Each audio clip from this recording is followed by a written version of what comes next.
آیت الکرسی، اور کہاں وہ بد نصیب جو بیٹھتے ہیں تو یا علی، اٹھتے ہیں تو یا علی، لیٹتے ہیں تو یا علی، بستر پہ ہیں تو یا علی، اور کہاں اللہ لا الہ الا هو الحی القیوم، اللہ ہم تیرے ماننے والے، تیرے چاہنے والے، صرف تیری ہی عبادت کرتے ہیں، تجھے ہی پکارتے ہیں، تو الحی ہے، تو القیوم ہے۔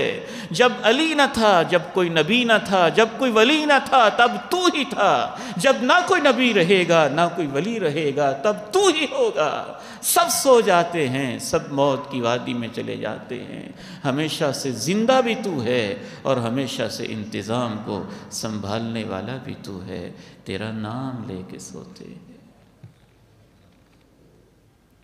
اللہ لا الہ الا هو الحی القیوم لا تأخذه سنة ولا نوم له ما في السماوات وما في الأرض، جو کچھ زمینوں میں ہے وہ بھی اس کا، جو آسمانوں میں ہے وہ بھی اس کا۔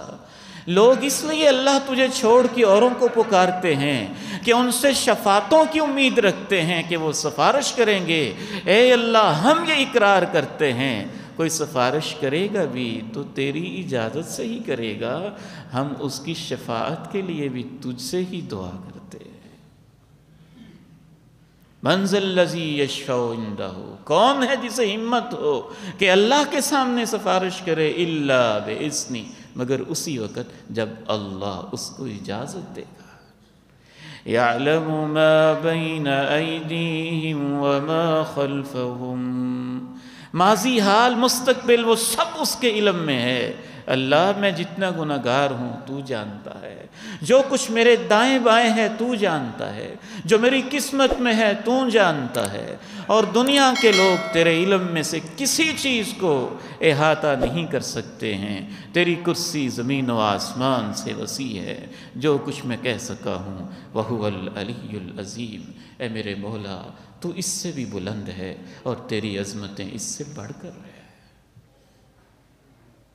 آیت الکرسی کی ایک شان ہے، صحابہ کی زندگیوں میں اس کا ایک مقام ہوتا تھا، اس پر ایمان ہوتا تھا، اس پر یقین ہوتا تھا۔ ہم بدبخت لوگ ہیں، اتنی بڑی آیت کو چھوڑ کے چھوٹے چھوٹے تعویذوں کے پیچھے لگے ہوئے، سب سے عظیم وظیفے کو چھوڑ کے ایک شخص کے لکھے ہوئے نہ سمجھ میں آنے والے ورقوں کے پیچھے لگے ہوئے، اور دھاگوں کے پیچھے لگے ہوئے، اور منکوں کے پیچھے لگے ہوئے، اور لوہے کی انگوٹھیوں کے پیچھے لگے ہوئے، اور پتھروں کے پیچھے لگے ہوئے۔ بد نصیب ہے وہ مسلمان جو اللہ کے پیغمبر کی زندگی کو چھوڑ کے اور آیت الکرسی کو چھوڑ کے ان چیزوں کے پیچھے اپنے عقیدے کو برباد کر رہا ہے۔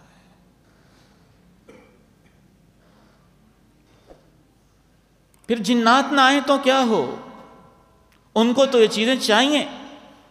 جناب ابو ہریرہ رضی اللہ تعالی عنہ بیان کرتے ہیں، اللہ کے پیارے نبی علیہ السلام نے میری ذمہ داری لگائی تھی، ابو ہریرہ یہ زکوٰۃ جو جمع ہو رہی ہے، یہ فطرانہ جمع ہو رہا ہے، تو نے اس کا خیال رکھنا ہے۔ میں اس ذمہ داری کو ادا کر رہا تھا، ایک شخص آتا ہے، اس میں سے ایسے چوری کرنے لگ جاتا ہے، میں اس کو پکڑ لیتا ہوں، وہ کہتا ہے محتاج آدمی ہوں، میرے چھوٹے چھوٹے بچے ہیں، مجھ پہ رحم کرو، مجھے چھوڑ دو، مجھے ترس آتا ہے، میں اس کو چھوڑ دیتا ہوں۔ میں اللہ کے پیارے نبی کے سامنے تذکرہ کرتا ہوں، میری ذمہ داری تھی۔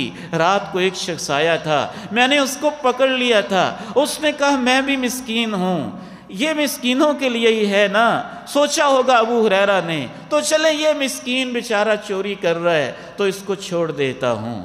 آپ نے ڈانٹا نہیں، کیوں چھوڑا تھا؟ آپ نے کہا ابو ہریرہ وہ دوبارہ پھر آئے گا، خیال رکھنا۔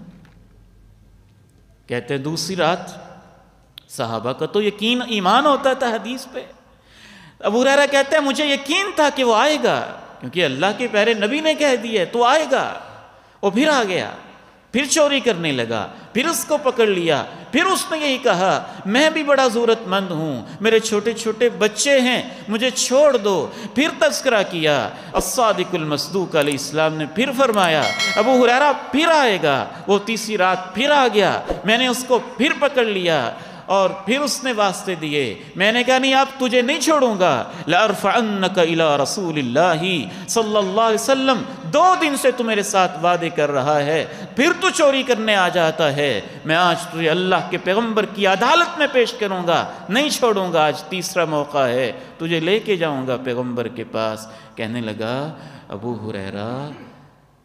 ہریرہ تمہیں ایک وظیفہ ایسا بتاتا ہوں، تمہیں اس سے بڑا فائدہ ہوگا، اگر تم مجھے چھوڑنے کا وعدہ کرو تو بتا دوں گا۔ اچھا بتاؤ، صحابہ کا علم کا شوق کیسا ہے، اور وہ ظالم انسان کتنا ذہین ہے، سمجھتا ہے کہ یہ صحابی اب کیسے چھوڑے گا، یہ طالب علم ہے نا، اس کو علم کی بات بتاؤں گا تو مجھے چھوڑ دے گا۔ کہا بتاؤ، کہا آیت الکرسی پڑھ لیا کرو، میرے جیسی کوئی چیز تمہارے پاس پھٹک بھی نہیں سکے گی۔ کہتے میں نے اللہ کے پیارے نبی علیہ السلام کے سامنے تذکرہ کیا، آپ نے فرمایا بندہ تو جھوٹا تھا بڑا، لیکن بات سچی کر گیا ہے۔ ابو ہریرہ تم جانتے ہو کہ وہ 3 راتوں سے کون آ رہا تھا؟ ابو ہریرہ وہ شیطان تھا، وہ جن تھا جو چوری کرنے آ رہا تھا۔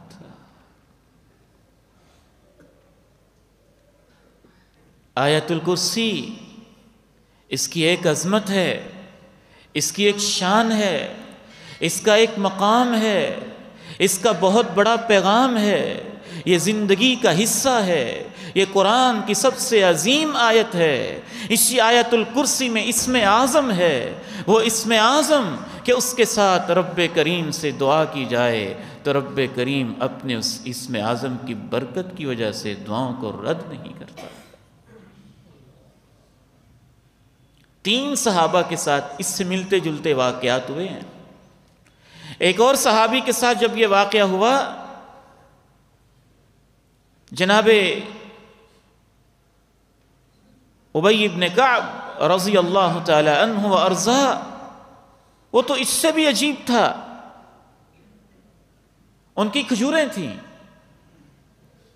اور وہ روزانہ کم ہو رہی تھیں اور پتہ نہیں چل رہا تھا کہ کیوں کم ہو رہی ہیں۔ پھر ایک رات کہتے ہیں کہ میں نے ایک عجیب مخلوق سی تھی اس کو دیکھا تو میں نے اسے پکڑ لیا، میں نے اسلام کہا، اس نے اسلام کا جواب دیا، میں نے اس کو پکڑ لیا تو عجیب سے کتوں جیسے اس کے بال اور عجیب سی اس کی جسامت۔ میں نے پوچھا اجنی ام انسی، تو جن ہے انسان ہے، کیا بلا ہے؟ کہنے لگا میں جن ہوں۔ تو میں نے اس سے پوچھا کیا سارے جن ایسے ہوتے ہیں؟ اس نے کہا نہیں، مجھ سے طاقتور جن کوئی نہیں ہے، میں جنوں میں سے بھی بڑی طاقت والا جن ہوں۔ تو جناب ابی بن کعب رضی اللہ تعالی عنہ کہتے ہیں مَلَّذِي یُجِیرُنَا مِنْکَ، تیرے جیسے شریروں سے ہمیں کیا چیز بچا سکتی ہے جس سے ہم محفوظ ہو جائیں؟ اس نے کہا اللہ لا الہ الا هو الحی القیوم۔